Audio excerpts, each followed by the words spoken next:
যে সিকিউরিটি, সেটা কিন্তু আমরা ইন্ডিয়ার উপরে অনেকটুকু ডিপেন্ড করে থাকি।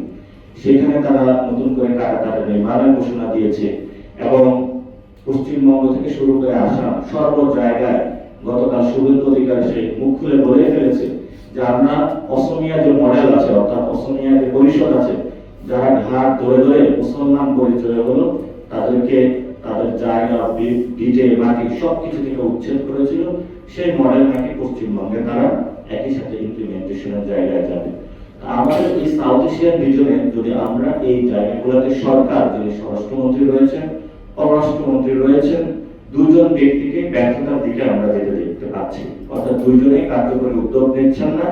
সেখানে হলো সরকারের যিনি ফরেন মিনিস্টার উপদেষ্টা রয়েছেন হুমায়ুন রশিদ, উনি বলেছেন যে দিল্লির কাছে ঢাকা হলো মাথা নত করবে না এবং টাকাটাকে হলো ঢাকা ভয় পায় না। কিন্তু আমরা সরকার থেকে একটা অ্যাকশন প্ল্যান চাচ্ছি, যেটার মধ্য দিয়ে আমাদের সাউথ এশিয়ান যে রিজিয়নটা আছে, সেখানে হলো কৃষকের বস্ত্রবিধা থেকে শুরু করে পুরো একটা আমরা ফুড সিকিউরিটি গড়ে তুলবো।